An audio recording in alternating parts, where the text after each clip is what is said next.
ዛሬ የኢትዮጵያ ሕዝብና ምድር ለፋሺስት ጣሊያን እንዳይገዙ ገዝተው በ11 ጥይት ተደብድበው የሞቱት የሰማዕቱ አቡነ ጴጥሮስ 9ኛ ዓመት መታሰቢያ ነው። በ1885 ዓ.ም በፊቼ ከተማ የተወለዱትና በቀድሞ ስማቸው ኃይለ ማርያም ተብለው ይጠሩ የነበሩት አቡነ ጴጥሮስ በ1921 ዓ.ም ለመጀመሪያ ጊዜ ጵጵስና ከተቀበሉ 4 ኢትዮጵያውያን ጳጳሳት አንዱ እስኪሆኑ ድረስ ቤተክርስቲያንን በተለያዩ ማዕረጎች አገልግለዋል። በ1928 ዓ.ም የኢጣሊያ ፋሺስት ጦር ኢትዮጵያን ሲወር በሰሜን ጦር ግንባር አብሮ በመዝመት አርበኞችን አበረታተዋል። ፋሺስት ከጦርነቱ መልስ በደብረ ሊባኖስ ገዳም ሆነው የሰላሌን አርበኞች በማስተባበር እንቅልፍ የነሱትን እኚህን አባት ለማባበል ብዙ ቢጥርም እርሳቸው ግን በአቋማቸው ጸኑ።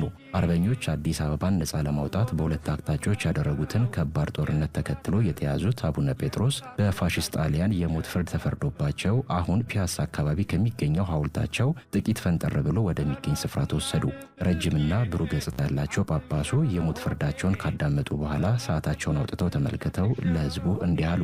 ፋሺስቶች የሀገራችንን አርበኞች ሽፍታ ቢሏቸው እውነት አይምሰላችሁ። ሽፍታ ማለት ያለ ሀገሩ መጥቶ የሰውን ሀገር የሚወር ይህ በመካከላቸው የቆመ የኢጣሊያ ፋሺስት ነው ካሉ በኋላ አራቱንም አቅጣጫ በመስቀላቸው ባርከው ፍርዳቸውን ተቀበሉ። ፋሺስት ሐምሌ 22 ቀን 1928 ዓ.ም በመትረየስ ተደብድበው የተገደሉትን የአቡነ ጴጥሮስ አስክሬን ከከተማ ውጪ በስውር ቦታ ወስዶ ቢቀብረውም የአቡነ ጴጥሮስ የነጻነትና የሀገር ወዳድነት መንፈስ ግን በትውልድ ቅብብሎሽ ዛሬ ላይ ደርሷል።